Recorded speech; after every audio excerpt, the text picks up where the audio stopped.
Podcast.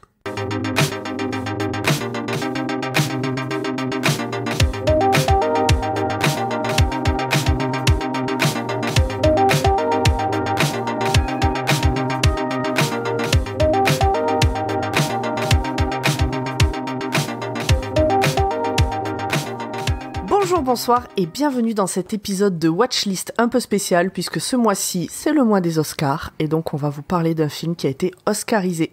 Et je dis on parce que je ne suis pas toute seule, je suis avec Thierry. Bonjour Thierry. Bonsoir Pomme. Comment ça va ? Eh bien écoute, comme un lundi, non. On est mercredi, s'il te plaît, pitié. Peux-tu me garantir que quelqu'un n'écoutera pas ça le lundi ? Ah ben non, puisqu'on sort l'épisode le lundi, mais comme on enregistre un mercredi, tu m'as fait mal au cœur en disant lundi. J'ai eu un saut. Si toi, auditeur, tu écoutes cet épisode le lundi, c'est juste pour toi. Est-ce que tu veux te présenter un petit peu, nous dire qui tu es, pourquoi tu es là ? Eh bien, je suis là pour parler de films. Attention, c'est facile, c'est un petit peu le principe de l'émission. Enfin, parler de films, parler d'une œuvre, en tout cas, disponible sur plateforme. Et oui, qui je suis ? Je suis le co-créateur et l'un des animateurs du podcast qui fait peur, La Bobine Hurlante, qui parle du cinéma horrifique principalement, mais du folklore horrifique également, à travers des thématiques. C'est un podcast mensuel qui va décliner cette thématique sous divers abords. Mais je suis aussi un monsieur qui écrit pas mal et j'écris sur un site qui s'appelle On se fait un ciné.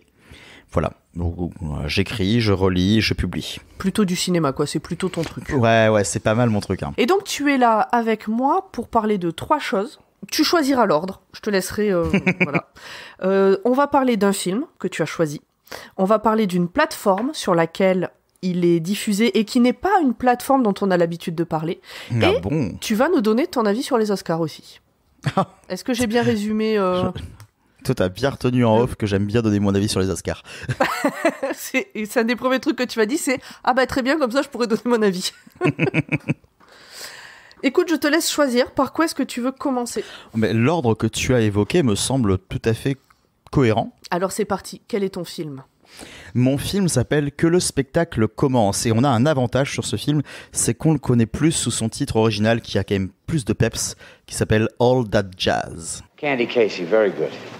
You're gonna do it again, Victoria. Stop smiling, it's not the high school play. Count. 5, 6, 7, 8. All that work. Stand on your right foot. Point your left toe. Drop that shoulder. All that That's not pain. too hard, is it? Oh boy, do I hate show business. All that Couple of glitter. good jokes is what I need. Yo, you love show business. That's right, I love show business. All that love. I'll go either way. It's showtime, folks. All that jazz.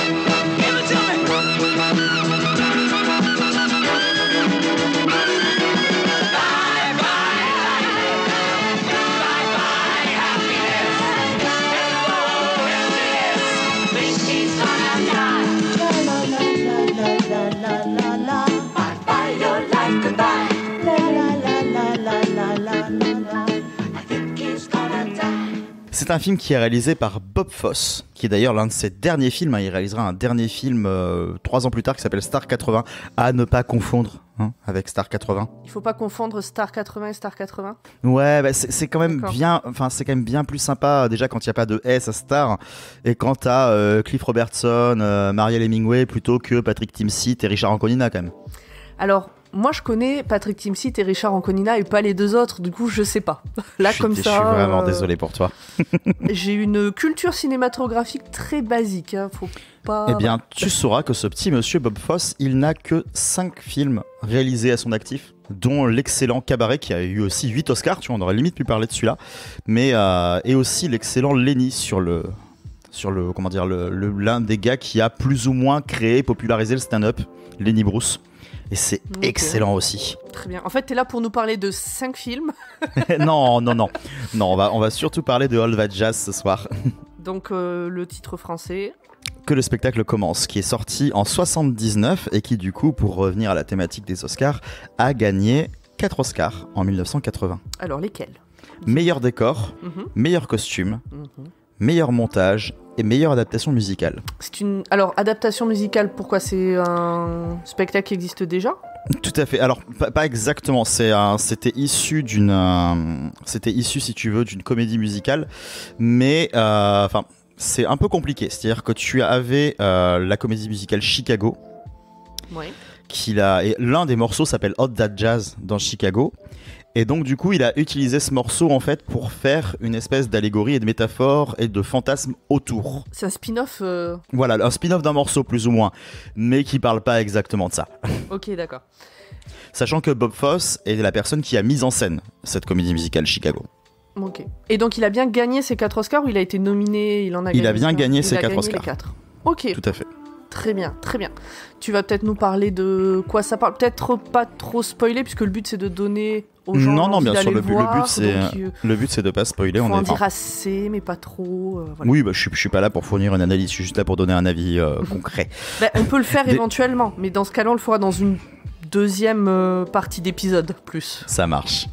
De toute façon, tu sais, on peut dire beaucoup de choses sur ce film sans spoiler, puisque l'essentiel n'est pas dans les traits de caractère du scénario, mais plus dans le ressenti.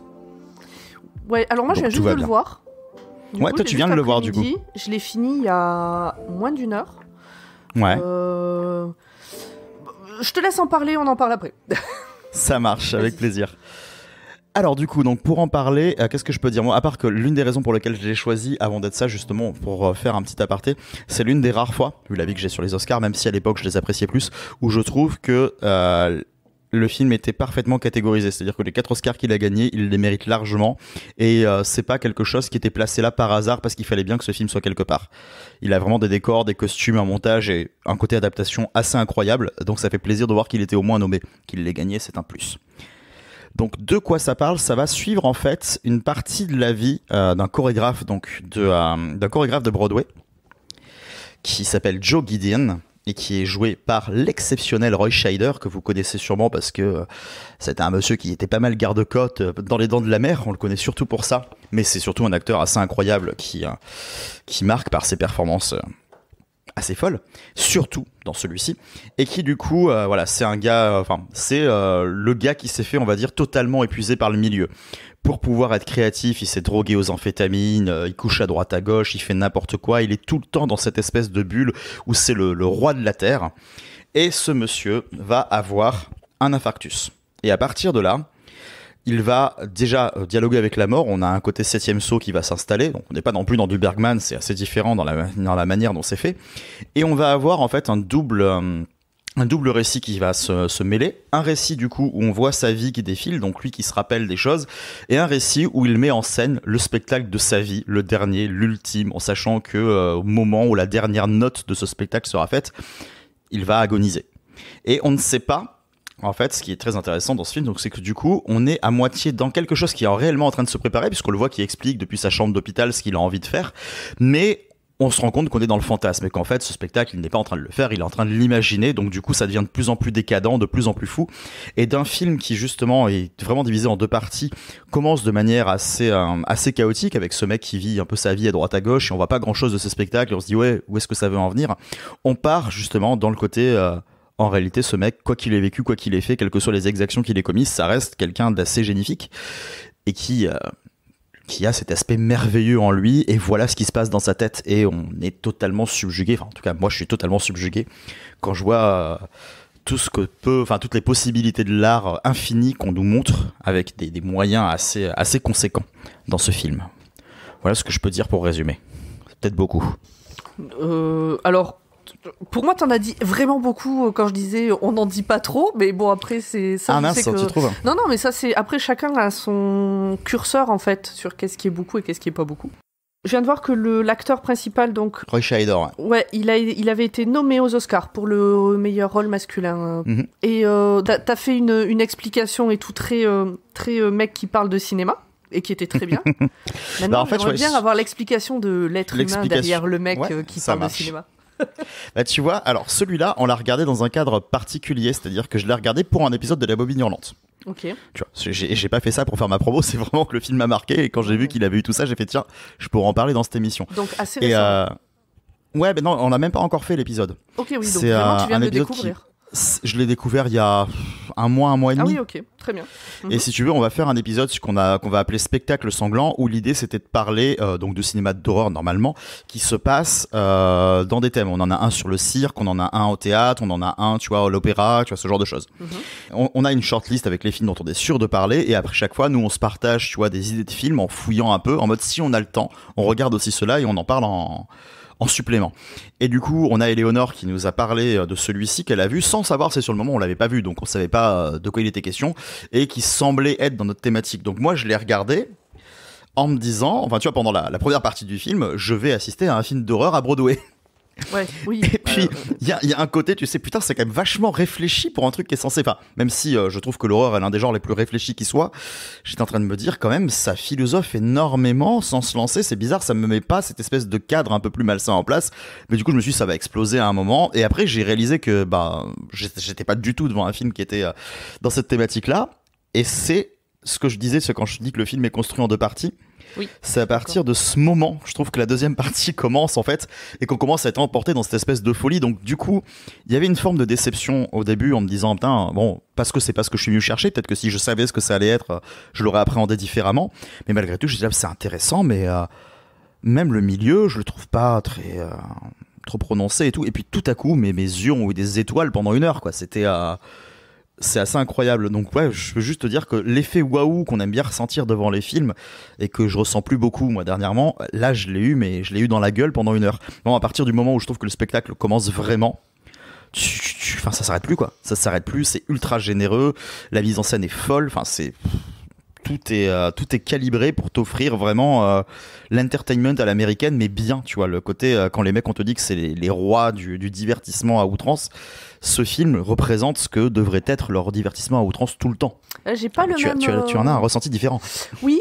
J'en ai un ressenti différent. Alors déjà, moi, je l'ai vu parce que j'étais pas obligée de le voir pour ce soir, mais je me suis dit que quitte à en discuter, autant que ce soit pas juste une interview, qu'on ait un échange. Donc je voulais le voir absolument.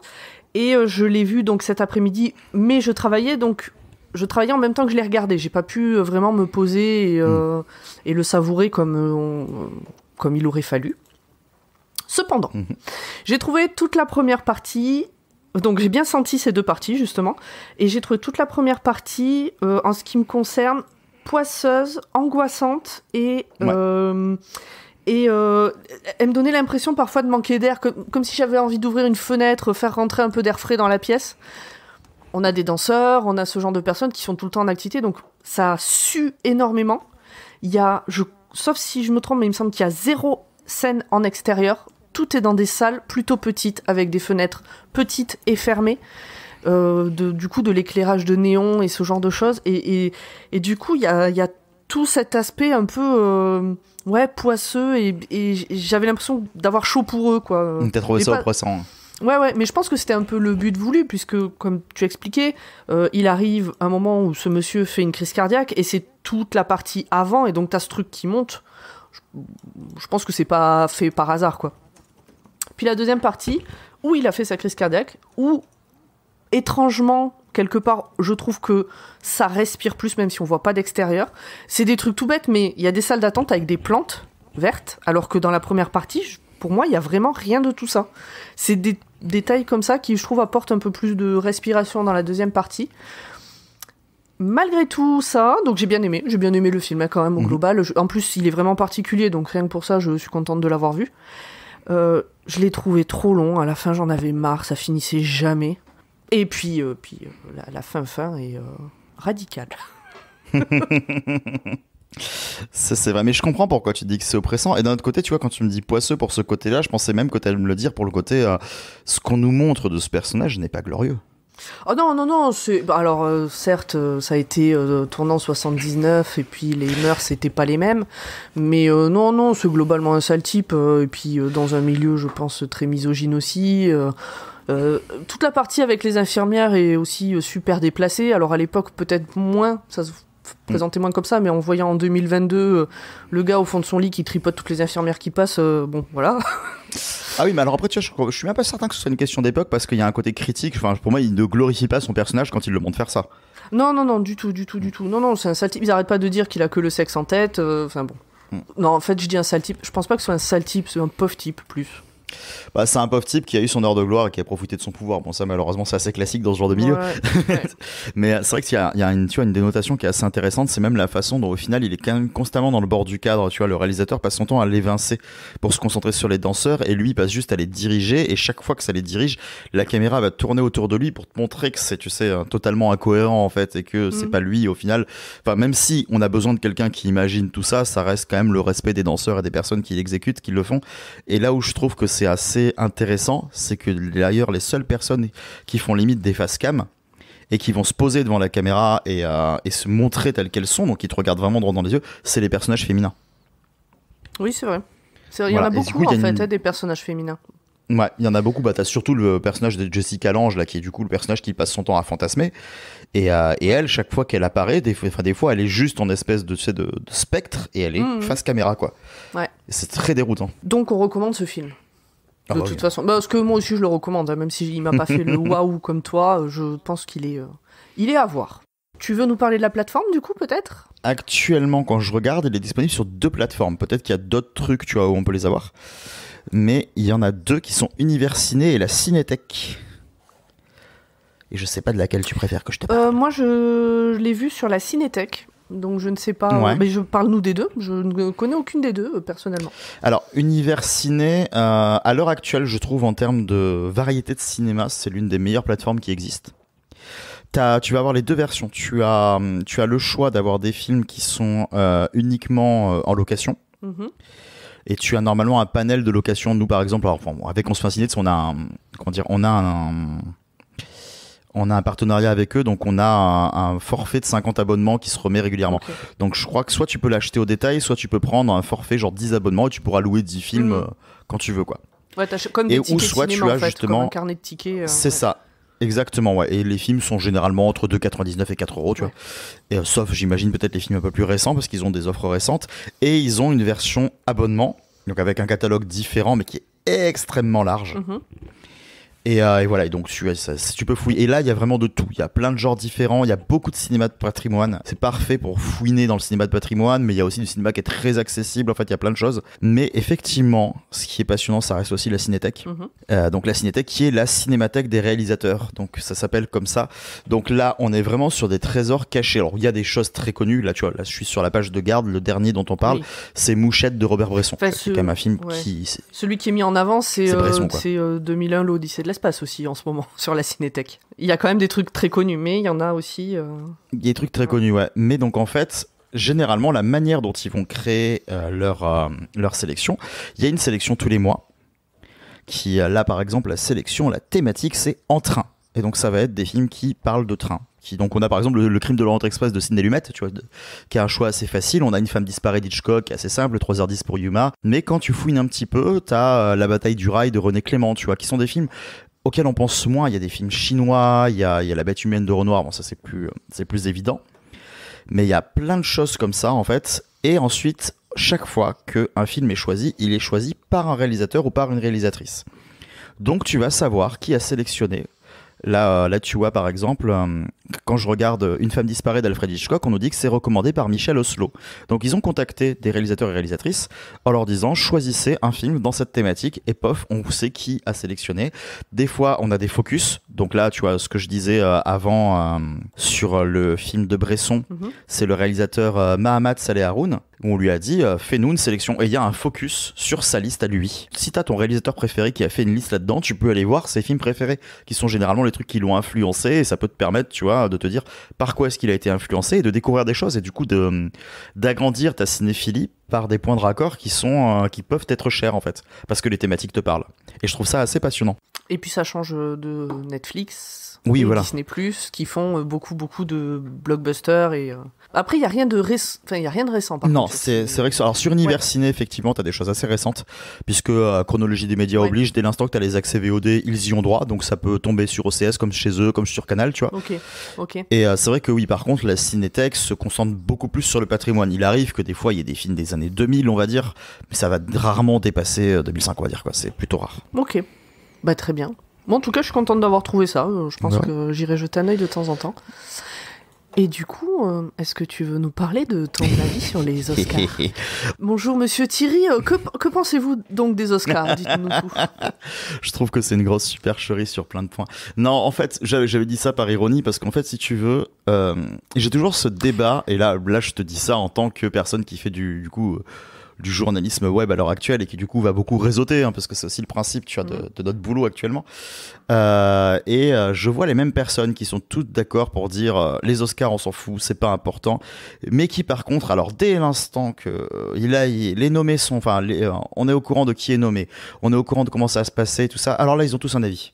Ils sont pas d'accord, et moi qui ne m'intéresse pas à cette cérémonie parce que je la trouve très surfaite, je ne comprends pas pourquoi tout à coup il y a une effervescence autour alors qu'on est les premiers à cracher dessus dans l'année en mode c'est pas grave si tu gagnes un prix ou pas. En fait, on constate quelque chose qui est assez important, c'est surtout la catégorie meilleur film, tu vois. Je peux te mettre au défi, alors évidemment, tu trouveras toujours des petits malins qui vont savoir, de me dire là comme ça qui sont les meilleurs films des 30 dernières années. Et en fait, on s'aperçoit de quelque chose, on va s'en souvenir parce qu'il y a des films qu'on aime bien en réalité dedans, mais c'est que ces films on les oublie. Parce que c'est des films qui sont excessivement quelconques, la plupart du temps, qui correspondent à un cahier des charges. Mais enfin, là, je veux dire, je pense pas te donner un avis révolutionnaire, hein. Je pense qu'on a tous conscience de ça, mais qu'on le dit pas forcément. Mais là, je sais pas, si je remonte il y a quelques années, là, par exemple, j'ai mon Blu-ray de Spotlight à la maison, que j'avais bien aimé. Il a gagné l'Oscar du meilleur film. Quand je l'ai revu, j'ai fait quand même, le film est extrêmement quelconque, hein. C'est bien, mais on s'en fout. Ce film n'est pas important pour le cinéma, il n'apporte rien.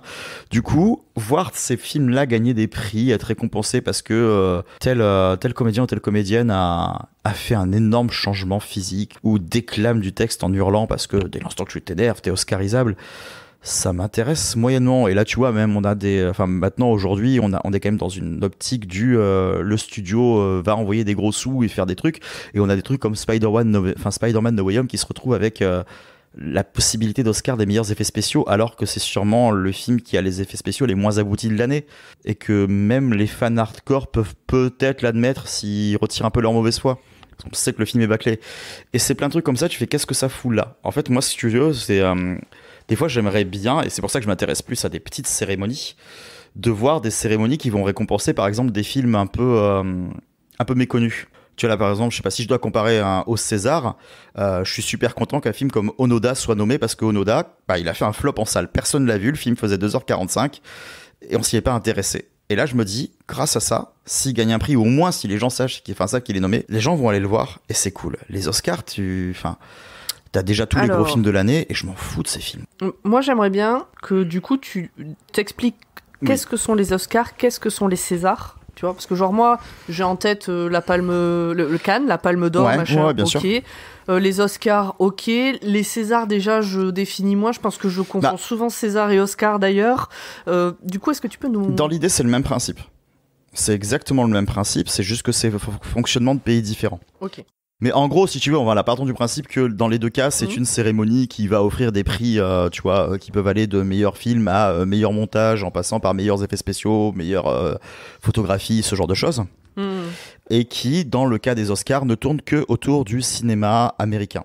Et les Césars, c'est la même chose, c'est la cérémonie du film français. Donc, tu as évidemment un prix du meilleur film étranger, mais dans les catégories principales, on va dire, qui sont hors de cette catégorie-là, ce ne sont que des films de production française. Et c'est aussi pour ça, tu vois, d'ailleurs, que ça m'agace qu'on s'intéresse autant aux Oscars, parce que, pas dans le sens où on doit être chauvin et s'intéresser que aux Césars parce que c'est notre pays, mais dans le sens où Cannes, par exemple, c'est un festival international. Ça va célébrer tout le cinéma, tous les cinémas de toutes les nationalités. Et on se pose pas la question du ah non, il y a que les Français et à un moment on fait un truc pour les étrangers, quoi. Donc un truc comme Cannes, un truc comme la Biennale à Berlin, c'est la même chose. La Biennale, pardon, qu'est-ce que je raconte la Berlinale, pardon. Pas un ours. La Berlinale, pardon. Oui. Tu as voilà. On a le Festival de Venise, on a plein de choses. Tous ces festivals-là sont des festivals internationaux. Et ça, ces festivals-là m'intéressent. Parce qu'ils s'intéressent à tout le cinéma, si tu veux. Qu'en France, on s'intéresse au cinéma français me semble logique. Par contre, si tu veux, le fait qu'on soit autant fou des Oscars fait qu'on met une fois de plus le cinéma américain sur un piédestal. Et ça, c'est le deuxième problème que j'ai avec cette cérémonie. Donc pas parce qu'elle existe, mais pour l'aura qu'on lui met, parce que je trouve que du coup, on invisibilise le cinéma du monde. Et une fois encore en France, alors je dis bien dans les yeux du grand public, parce qu'évidemment que quiconque s'étant vraiment intéressé va regarder du cinéma étranger, du cinéma du monde. On a eu une grosse période à Hong Kong, on a plein dans la distribution, on a du cinéma de partout si tu veux. Mais si tu t'intéresses pas beaucoup au cinéma et que du coup tu regardes vite fait ce qu'il y a dans ta salle, tu vas être happé par les films américains et les films français. Moi, c'est clairement mon cas. Voilà, oui, tu vois. Et on a l'impression que c'est les deux gros pays qui produisent, alors que par exemple, le pays qui produit le plus de cinéma au monde, c'est l'Inde et la Corée. Beaucoup de cinéma sud-coréen à l'heure actuelle, quand même. Beaucoup de cinéma oui, parce que sud-coréen, Parasite fait que du coup, on reçoit beaucoup plus de films. Après, on recevait beaucoup les Park Chan-wook. Quand il y a eu la nouvelle vague du thriller coréen, on a reçu tout ça. C'est vrai. Mais tu vois, le cinéma indien, on en a quasiment pas en France, à part dans des cinémas spécialisés. Alors que ils ont un cinéma exceptionnel, qui produisent énormément à l'année, et nous, on est là en mode le cinéma indien, c'est des films de 3 heures avec des gens qui chantent et qui dansent. Clairement, c'est l'idée que j'en ai. J'ai jamais vu aucun film. Et ben ça, tu vois, c'est peut-être 3% de leur production annuelle. C'est assez ridicule en fait. Bah après voilà, tu vois, c'est pas grave de pas le savoir en fait. Je veux dire, moi, il y a quelques temps, je savais pas non plus, tu vois. Mais le fait de se dire pourquoi est-ce qu'on regarde pas non plus et au même titre les cérémonies indiennes, tu vois, parce qu'ils en ont une aussi, cérémonie du cinéma. Et voilà, ça me désole un petit peu qu'on se cantonne au cinéma américain comme étant la grande lumière, même si j'adore le cinéma américain, hein, j'ai aucun problème que ce soit le cinéma très autorisant qu'on voit à Sundance ou les gros blockbusters qui des fois peuvent me réjouir, c'est plutôt rare, mais j'ai rien contre ça. Mais que ça ait une fenêtre aussi grande. Ouais. J'ai regardé vite fait la liste là des dernières années des Oscars du coup. Moi perso, Titanic reste dans mon cœur, Les Infiltrés aussi. Mais Titanic c'est fantastique, ça c'est autre chose. Cameron c'est quand même autre chose. Oui, non mais bon, donc Spotlight j'en avais jamais entendu parler. Tu vois, dernièrement j'étais dit tiens je vais rattraper tous les meilleurs films. Enfin, tu sais, au fur et à mesure des années, en faisant décroissance. Et alors, il y a des trucs fantastiques, hein, tu vois. Attends, enfin, je veux dire, même dans les années 70, t'as Le Parrain, Le Parrain 2, t'as Vol au-dessus d'un nid de coucou, t'as Rocky, c'est des films qui restent, quoi, tu vois. Mais, tu vois, par exemple, dans les années 80, t'as Tendre Passion de James Ellsberg, qui est un film chiant comme la mort. L'année d'avant, t'as Gandhi, qui est chiant comme pas possible, qui est intéressant, mais voilà. Bon, après, il y a aussi Amadeus, hein. J'adore Amadeus. Mais on a eu une espèce de période où on avait enchaîné aussi, enfin tu vois, où des fois il arrive qu'on enchaîne des patients anglais, des espèces de romans Shakespeare in Love, qui est un scandale, tu vois, absolu, le film est pas bon. Et... C'est vrai ? Ah ouais. Alors moi j'avais bien aimé, mais je l'avais vu, j'étais une midinette, tu vois, je pense que ça joue, l'âge auquel je l'ai vu. Peut-être si je le découvrais aujourd'hui, je l'aimerais pas pareil. Puis je l'ai pas revu depuis surtout, donc... Tu vois, tu regardes par exemple en 93, t'avais dans les nommés, donc c'est pas ceux qui ont gagné, c'est Impitoyable de Clint Eastwood qui a gagné, c'est un excellent film, il y a pas de souci pour ça. T'avais Le Temps d'un week-end et Howard's End qui sont quasiment la même romance sur fond, tu sais, sur fond d'un petit peu du on va parler de l'esclavagisme pour dire que c'est pas très bien, on va cocher des petites cases, mais surtout sans trop se mouiller, parce qu'il faut garder l'espèce de grandiloquence américaine qui veut pas trop bousculer son public en leur disant que on a quand même une société qui est raciste, on va pas le dire comme ça, tu vois. Et c'est des films qui, tu les regardes, c'est agréable. C'est pas des mauvais films, mais tu les as tellement oubliés quand c'est fini. Ouais, c'est sympa, mais pas au point de gagner. Après, moi, j'ai des gens qui me tiennent le même discours avec Birdman que j'adore, tu vois, donc j'imagine que ce sera toujours une question de goût. Oh, Birdman, je l'ai vu il y a 2 semaines. Ouais, et t'as kiffé? Je crois, c'est totalement perché, si je me souviens bien, si on parle bien du même. C'est assez perché, effectivement. C'était totalement... je savais pas ce que j'allais regarder, en fait, quand on l'a lancé, et... je sais pas si je l'ai aimé ou pas, en fait, je sais pas encore. Ça fait 2-3 semaines que je l'ai vu, j'arrive pas. Mais au moins, l'essentiel, c'est que t'y réfléchisses, tu vois. C'est que 2 semaines après, t'es encore en train de te poser la question. Tu vois, ça, c'est un film où je me dis, il est tellement à part que finalement, c'est pas grave que je l'aimais ou pas, je suis quand même contente de l'avoir vu. Oui, de toute façon, tous les films sont intéressants à voir, quel que soit. On en tirera toujours quelque chose. Que ce soit même un film, tu vois, qui reste insipide, on retient aussi qu'il du coup, il y a une vague de films qui ont surfé sur ce truc-là. C'est toujours intéressant, en fait. Tu retiens toujours des choses de ce que tu vois. Après, oui, et puis ça dépend de l'état d'esprit dans lequel tu regardes. T'as des trucs insipides qui c'est très cool que ce soit insipide au moment où tu le regardes parce que c'est ce dont t'as besoin. Oui. Des fois, un plat de pâtes, c'est cool. T'as pas besoin de manger du homard aux truffes à tous les repas, quoi.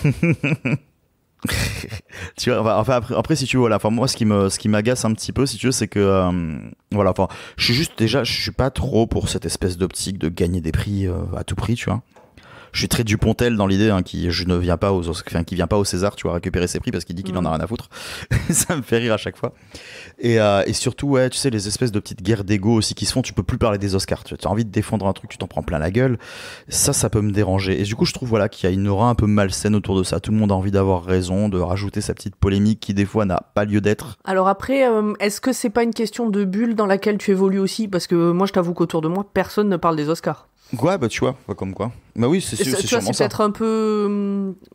ouais. D'avoir un avis à ce point, c'est peut-être aussi un truc d'initié. Oui, bah c'est peut-être aussi parce que j'en entends trop parler et que du coup, forcément, j'ai atteint une saturation. Mais effectivement, je pense que si j'étais pas dans le milieu, j'en parlerais pas. Voilà, c'était la Minute Réac. Non, c'est pas réac. Non, c'est t'as pas... donné ton avis. Donc, si j'ai bien compris, on te retrouve pour nous parler des résultats des Césars, de la Palme d'Or, de la Biennale de Berlin. Ah ouais. Alors, la Biennale où il y a et des gondoles à Venise. La Biennale de Berlin, ouais, ça tu m'y diras. Non, oui, je ferai évidemment un live tweet, tu vois, en décrivant la robe de chacune des invités. C'est important, évidemment. Non, on a autre chose à faire. Hein. Ouais. Donc, pour reprendre, ce film dont j'ai déjà oublié le titre. All That Jazz, que le spectacle commence. Voilà, c'est ça. All That Jazz, que le spectacle commence. Tu le recommandes, je le recommande, nous le recommandons. Il est disponible sur la Cinétech ou sur... Univers Ciné. Ouais. Et puis, les Oscars, faites bien ce que vous voulez. Oui. J'espère que tu reviendras nous parler de d'autres trucs bientôt. Est-ce que tu veux nous redire vite fait, on te retrouve sur le podcast La Bobine Hurlante, c'est ça ? On me retrouve sur le podcast La Bobine Hurlante tous les derniers mardis du mois, avec 2 merveilleuses chroniqueuses. Et vous parlez d'un film, d'un thème ? Non, on parle généralement c'est 3 films. Mais qui ont un lien, je veux dire, ou ça peut être 3 films qui n'ont rien à voir ? Non, qui ont un lien. En fait, on tire un film au sort. Ouais, voilà, c'est un thème, ok. Ouais, on tire un film au sort qui n'a pas été vu par une des personnes de l'équipe. Chaque personne de l'équipe va proposer 5-6 films et on tire au sort. Et de ce film, nous déterminons une thématique. Et ensuite, on propose 2 autres films qui vont ancrer dans cette thématique. Ça, ce seraient les 3 principaux. Et ensuite, on en cherche plein d'autres. Et ceux qui ont le temps d'en voir d'autres, envoient d'autres. Et on ajoute à notre réflexion tout ça. Très bien. Et puis, on te retrouve aussi donc à l'écrit. Sur onsefaituncinné.com. Eh bien, je te propose qu'on se laisse là pour l'instant, en tout cas. Et puis, à bientôt. Eh bien, à bientôt. Speeds, all right? 1, 2, 3, 4. 1, 2.